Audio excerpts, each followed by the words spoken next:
Good afternoon. Good afternoon, everyone. This is Evelyn Mantilla coming to you from Access Health Connecticut.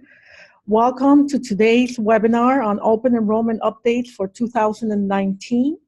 First, let me do a couple of housekeeping items. Thank you so much for taking the time to participate in today's informative webinar.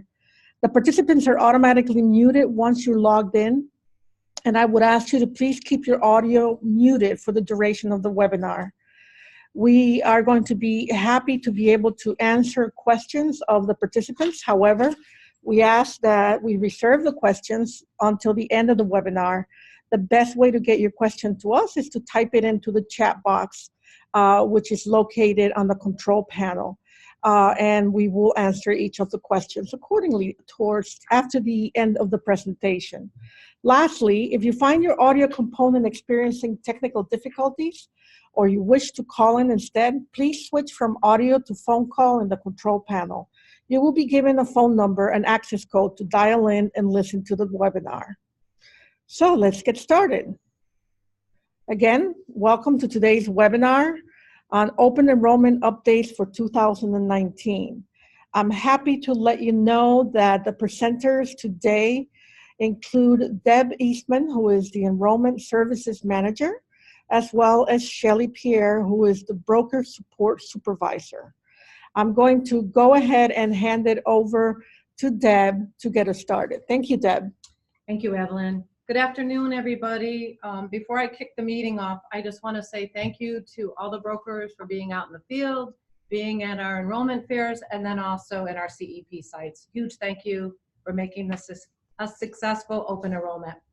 So today we got everybody together because we want to talk about the open enrollment extension, which is from December 16th all the way to January 15th. And we're going to cover impact to consumers, processing changes for 2019, and impact to the brokers. And then any questions or concerns that you have. I'm going to turn it over to Shelly and we'll get started. All right, welcome, Shelly. Hi, everyone, again. Go ahead, switch it. Yeah. So as Des said, our extension goes through January 15th, 2019. So what this means, first off, the impact to your clients. They have more time to shop. We're targeting those who have not taken any action on their plans at all and just have the opportunity to do so now. So please reach out to your clients and have them shop their options. Now, you may be concerned for those of your clients who have already enrolled into a 2019 plan but may want to switch at this point. As you can see in our diagram here, if your client has a January 1st effective date currently and they choose to change their plan, they are responsible to pay for January's premium. As shown here, this is just an example. If January's premium is $150, they are due to pay that, and then going forward, their new plan would begin February 1st, 2019.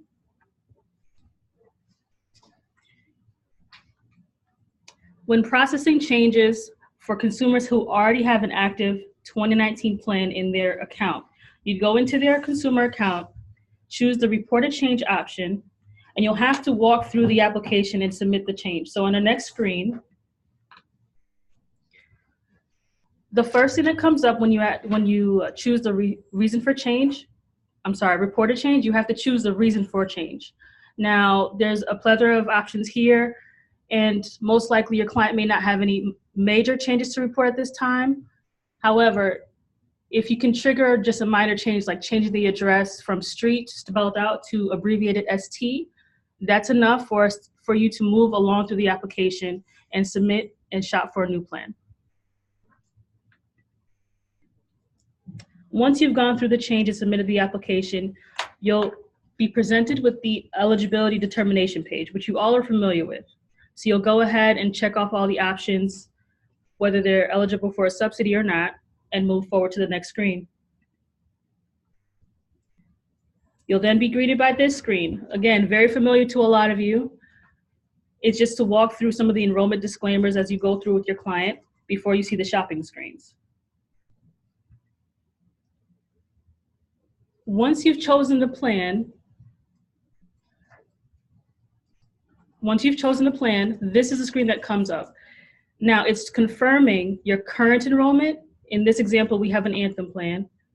That your current enrollment is either what you do or don't want to keep. So you're going to uncheck that box. The box is circled in red. It says, I wish to remain in my currently selected qualified health plan. You're going to uncheck that box.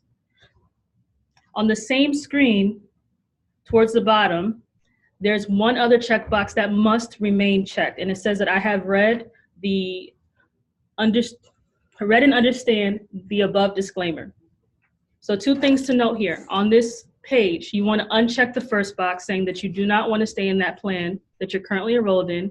Number 2, make sure you check off that you've read the disclaimers. And the third part is the slider scale. This is how you choose how much of the tax credit that you want to take towards your plan.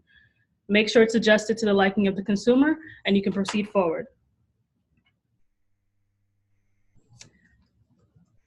Now, for consumers without any coverage for 2019 in their account, you simply would log into their account, choose the Enroll in Coverage option, fill out the application, or update it rather, and proceed through the shopping screens, and you will get a 2/1 effective date for the 2019 policy. And if you should have any new consumers who've never been with the Access Health marketplace or have never come onto our plans, it's the regular process. Go onto our website at accesshealthct.com and choose either Enroll Now or Create an Account. So now that we've gone over how your clients or how to address your clients' concerns, it's now about you guys, the brokers. Again, please be reminded any plan selections for 2019 going forward during the extension will get a 2/1 effective date. We're treating this as open enrollment, so you will be paid on commissions for plans effective 2/1 in 2019. We have limited our promotion of this extension. We had an announcement that went out last week. However, you won't be seeing paid media like our commercials or radio advertisements. So it's pretty much word of mouth, I think, at this point. And we're counting on you to reach out to your clients to make sure that they are enrolled in the best plan possible before January 15th, 2019.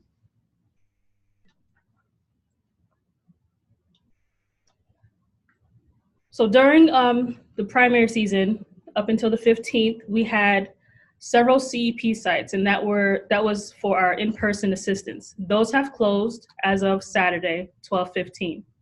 Moving forward, we're going to rely on the brokers, the broker community, the certified application counselors out in the field and at the health centers, as well as 3 enrollment fairs for 3 days in January. As you can see noted here, we have Tuesday, Saturday, and Tuesday again. We've opted this time to include some evening hours as well as a Saturday, as we've done in the past, just to give some variety and give people a chance to get in after work. And hopefully, again, our call center is always another choice for assistance. You'll see here our hours through the extension, and we've also included our holiday hours for Christmas and New Year's. So I'll give you a moment to review that. Again, our call center number is 855-805-4325, although many of you probably have that memorized by now. And just select the option to go into the broker queue. Okay, thank you, Deb. Thank you, Shelley. Really appreciate that. Now is our opportunity to ask questions of our presenters. And I also happen to have a few questions that were submitted by folks signing on ahead of time. And we can get started in our conversation with those. For example, let's see. What are the commissions after 12/15 and for special enrollment periods throughout the year? So once again, this extension is going to be treated as OE, open enrollment. You will be paid commissions for enrollments effective 2/1.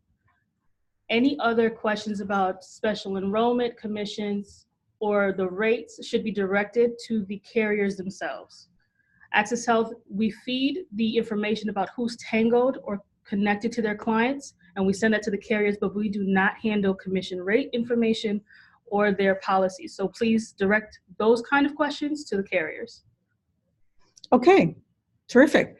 The next question that we have on the chat box is, if they make a change of plan for 1/1/2019, can they still make another change for 2/1/2019? Yes. Again, we're treating it like open enrollment. So the client has the opportunity to switch plans within that time. However, the changes are going forward. So it could be possible that we see any given person enrolled in a plan for January and a different one in February, and then possibly changing it again going forward.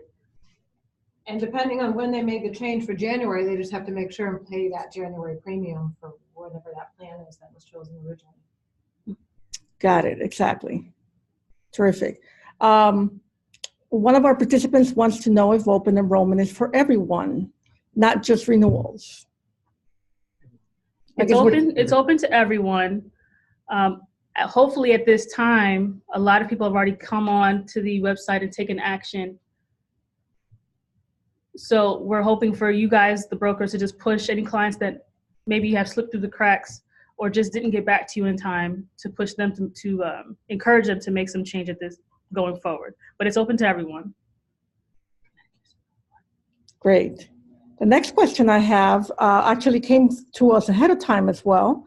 And the participant wants to know if someone changes his or her plan on February 1st, then any costs incurred in January will not be paid to the new plan's deductible and maximum out of pocket?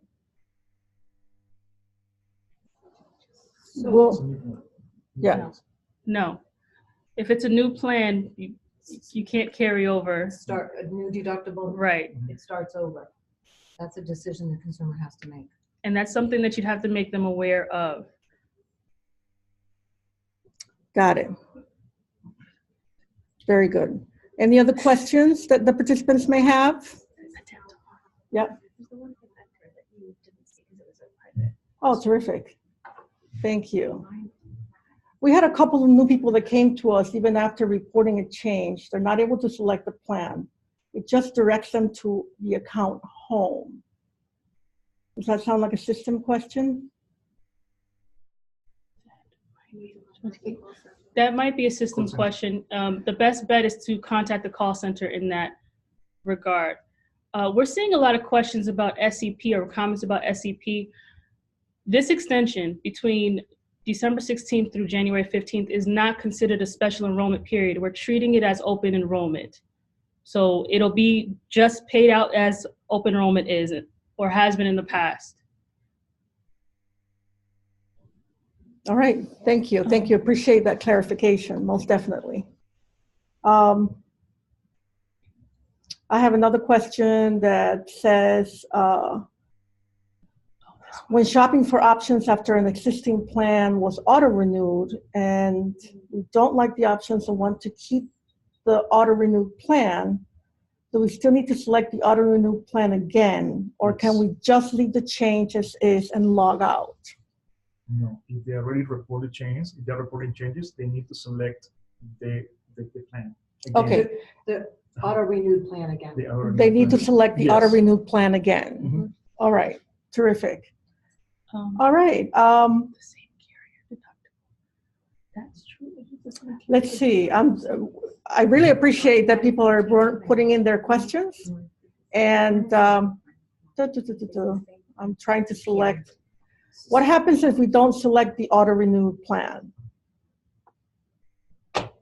They won't be. The changes don't go to the carrier, but they still stay in the plan. The changes don't go to the carrier, Don't go on. but they will still stay in the same plan, correct? All right, terrific. So I think one of the questions too was about app IDs, and from the call center, the protocol is they are to be giving the broker the user ID and password. That's been brought up several times to the manager at the call center. So they're supposed to be equipped when they call the broker with that information. I have sent back reminders to the call center, and the agents are aware of that. So if there's continuing problem, you can write to the broker support and we'll take a look at maybe there's a certain agent that's doing it. But generally speaking, they should be providing the application application number doesn't mean anything to the broker. It's actually the user ID and password. Got it. Very good. All right. Any other questions that we can address? There was one about the deductible. There was a question about the deductible, and I apologize. I'm trying to spot the question. And it says, what if it is the same carrier, does the deductible carry? The answer to that is no. If they change their plans, even within the same carrier, the deductible may not carry through the next enrollment. But the best bet in that case is to contact the carrier to make sure that they haven't changed any policies or anything on their end. All right, very good. A new question just came in. Why do some of the inboxes show you have till 12:15 to pick a plan, even though the new plan is already confirmed? Again, that may be another system question. Yeah, I'm not sure. The inbox shows you have to pick a plan even though the new plan is already confirmed. I would need to know more details on that Right. in order for us to answer that properly. Sure, let's look Yeah. at it. Let's look at it and make sure that we're able to Not sure address that.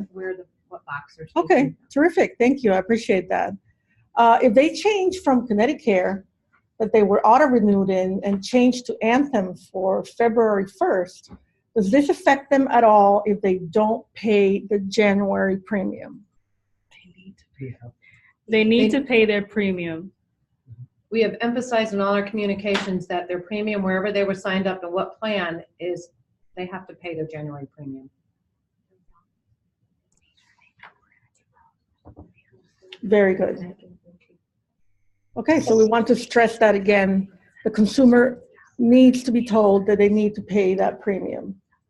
Correct. The bill won't just go away. It'll end up in collection, so don't advise that. Mm-hmm. We had one other question about dental. How do you enroll members in Adult Dental One Exchange? We have one of our dental representatives from SHOP on the line. John, are you there?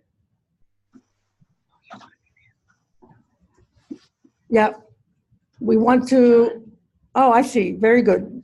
John Carbone was going to be able to chime in on this question if possible. We need to take a moment and make sure that. Yep, can everybody hear me? Oh, we can hear you, John. Excellent. Thanks for the question. Basically, you as a broker, if you're just looking for a quote, you can go to the Access Health page, click on the dental insurance tab, and then from there, you're going to pick the individual option and hit the Get Started page. From there, you're going to be able to quote it and look at the plans and the pricing for that. As a broker, if you have not logged into the back end of the portal for the individual dental, you can just throw an email out to the dental Access Health email box, and we'll set you up immediately to provide you with a username and password. If you've had it locked out, let us know too, and we'll unlock you too. From there, you're going to be able to go through the entire enrollment process. It's pretty straightforward and simple just by walking through some of the steps. Excellent. All right, terrific. John, we really appreciate that answer. Thank you so much. And Not a problem. Stay tuned for any other information that we may want to get. Just to add on to what John said, I know last month SHOP conducted a webinar on walking through the dental application. That will be uploaded to the broker webpage on our Access Health website.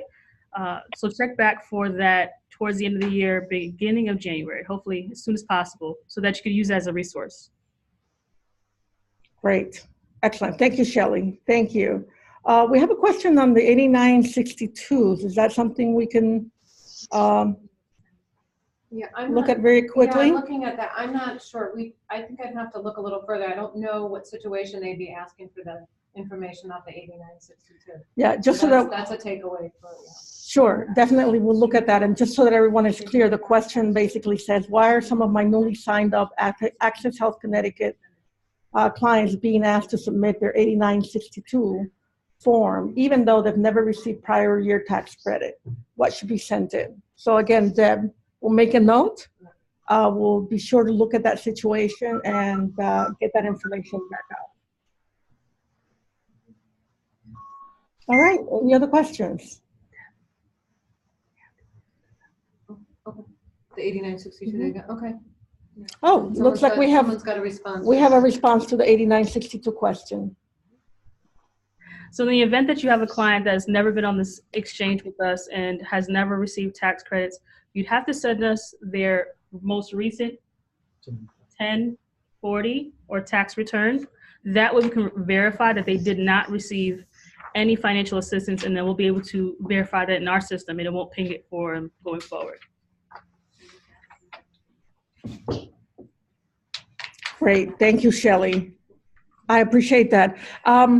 Let's look at a couple of more questions. I see if they lose coverage now from a group on 12/1 and it's an SEP, will we be paid for the New Year's plans?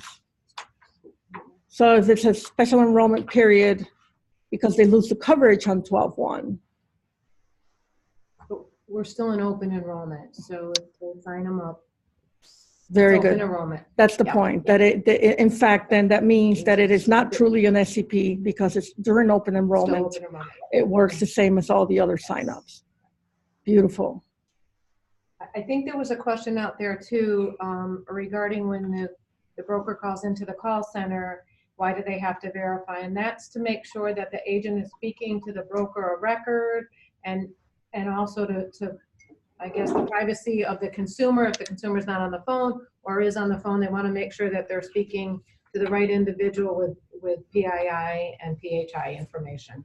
So it's a check that they are required to do from the call center's perspective. Got it. Excellent.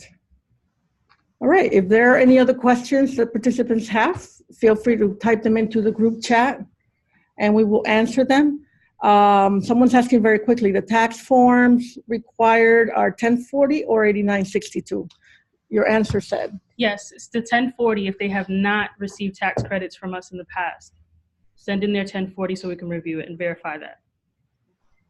The 8962 form is actually where they put the information when they submit their taxes that they got tax credits through the marketplace. The 1095A form, they take that information and put it onto the 8962 form. Mm-hmm. Very good. All right, anything else to add?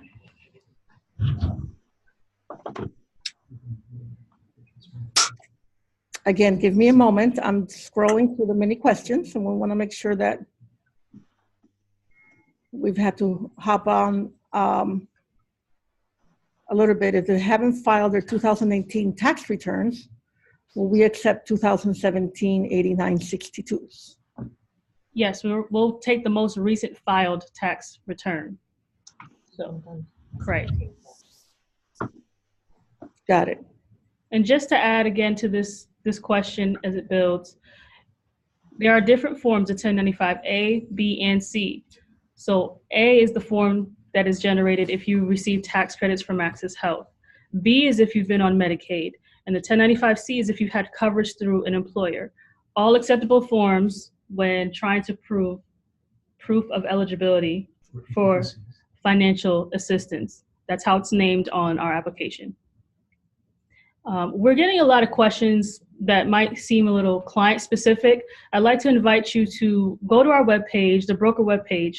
Under the resource tab, there's a broker support form that you can fill out with your issue or concern regarding a specific situation, to which you can then email it to the broker support inbox. And I'll say that to you right now. It is AHCT broker support at ct.gov. Again, visit our website, our webpage for the broker specifically, go into our resources tab and fill out the broker support form. That's how we can assist you with these specific client questions or concerns. Again, that email is AHCT broker support at ct.gov. For those of you on the line, I just want to remind you, some of you are veterans to Access Health. We no longer have a broker hotline, so the best way to contact our team is through that email address. Excellent. Terrific. And if you can see those who are participating on the group chat, we have posted the email address there as well for you to see and record. All right. Someone wants to know why occasionally can we not see the currently enrolled plan to uncheck? I'm going to put that down for the system questions that we're Yeah. going to look into. It depends on how they, I think, filled out or reported a change. So I'd have to look at we'd have to know what the situation is in order to answer that. And I'm not sure of all the variations in that. Of course. So we may have to follow up with that broker just to see Exactly. where they mean it's Mhm. unchecked. Terrific. All right. I think the questions coming in have rather slowed down. I want to make sure as well that the ones that were submitted ahead of time have been covered. And it looks to me that we've covered all of those subjects.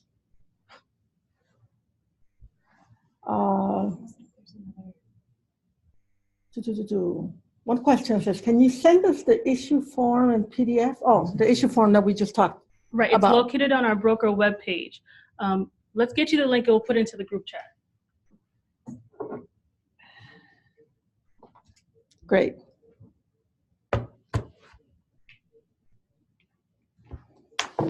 Hold on for a moment and we will get you the link and it will take you directly to that form.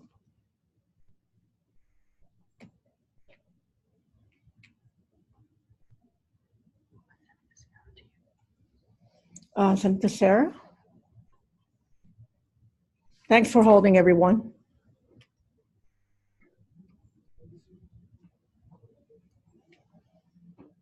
Okay, Deb, any other questions that we see that we can address? I just looking to.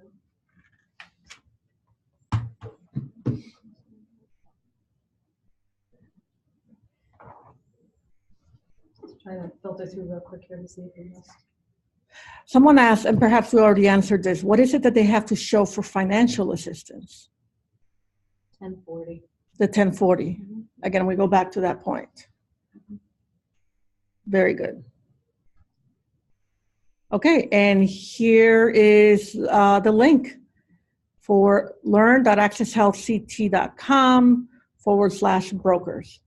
This is where you will be able to get the form. Right, the form, among other resources that are available to you, like the 2019 APTC calculator, our weekly communications, a copy of them will be there as well. Webinars such as this one, the recordings will be posted onto this webpage. So we're really trying to create a space that you all can refer to for questions like this, and hopefully it's a one-stop shop. Otherwise, you have our email address now, ahctbrokersupport@ct.gov for any further questions. Beautiful. Thank you, Shelley. Thank you. Is it possible to find a list of Choice Silver Standard plans that have yet to convert? I think we can try to get that from plan management. All right, so the department will look at that to try to obtain it from plan management? Mm-hmm. Correct. Very good. All right. Let me check in with both Deb and Shelley. Is there any other subject that we haven't touched on yet that we want to make sure, whether or not people have asked the question, to be sure that we have full coverage here?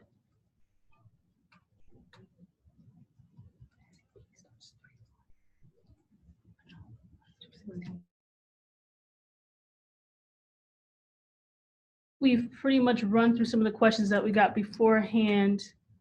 I just want to again remind everyone that we are treating this extension as open enrollment. So this year, SEP will be considered to start on 2/16. Enrollments as of 2/16 going, I'm sorry, 1/16, sorry. SEP starts January 16th going forward. Looks like, do we have one more? Can you respond to the confirmed broker question? Yeah, we do have.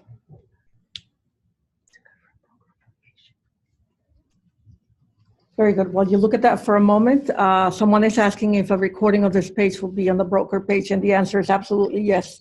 We are recording today's webinar, and we will make it available to you through the broker page. We are reviewing one other question to be sure that we understand it correctly.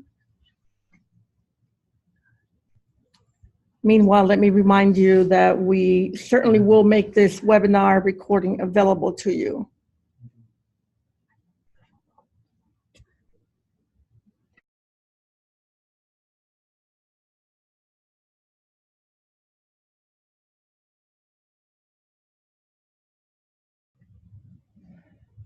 Already? Just going to do a quick time check as well. We're doing well. If a member asks us as a broker through Find Assistance but does not add in the broker license number during application, does this still tangle us to them? No. The proper way to complete the tango is for your client to have a consumer account already set up. They go into their quick links and they can choose to find assistance. Once they've located a broker that they want, let's say Heather, they found you, they send a request out to you that is then triggered on your broker portal, your account, saying that client A is requesting coverage or assistance from you. You then would have to accept that request. That then sends a message back to the client saying the broker has accepted. Do you authorize Heather to have access to your account and to help you with your application? At that point, client has to approve or authorize that request, and then that completes the tango. So it's a 3-step process. Adding your broker number on the application level is not the same as tangoing with the client. A tango is having that backdoor access to their account. Simply putting your broker license number on the application just shows that you helped them for that day. At any point, that can be removed if the client chooses to. Got it. Terrific. All right. I have an idea as well that I think may be helpful. If you don't mind that we go back to the slide that shows the enrollment fairs that are coming up, I think it's really important to make sure that people are reminded of and are able to note the ways in which we're still going to have in-person assistance available to our clients, to the consumers. So again, we have on Tuesday, January 8th, Saturday, January 12th, and Tuesday, January 15th. We will be at Hamden, East Hartford, and Bridgeport accordingly.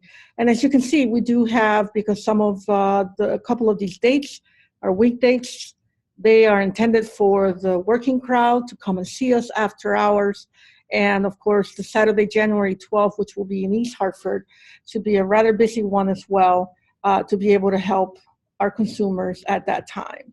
So I just wanted to go back to that slide and make a note, make sure that people have an opportunity to make a note of that, and so we can direct our folks to come and get in-person assistance. The call center is open 8 to 6, Monday through Friday, except for the 2 days, the day before Christmas, it's 8 to 2, and then the day before New Year's is 8 to 2. And then the 2 Saturdays before open enrollment ends, they'll be open 9 to 3. Great. Alrighty. Very good.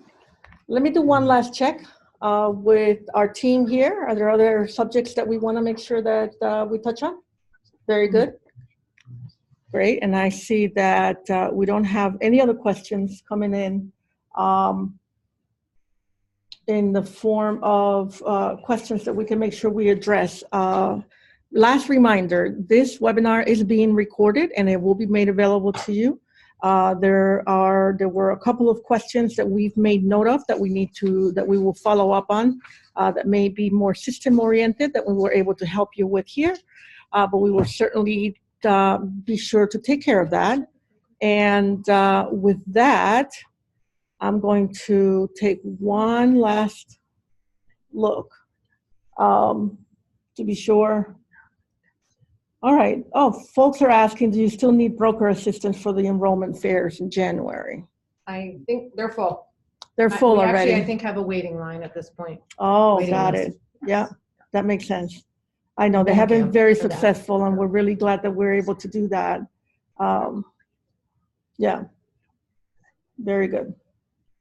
Okay, with that, it looks like we've covered everything that we needed to today. I really appreciate everyone's participation and taking the time to be part of this conversation today. On behalf of Access Health Connecticut, we say thank you again. Have a great rest of the afternoon. And for those of you who are getting ready for the holidays, have a wonderful time from here on. And again, look forward to the upcoming webinars that we will continue to hold for your benefit and for your information. So once again, thank you so much. We really appreciate your time. And with that, I will take a moment and close the webinar.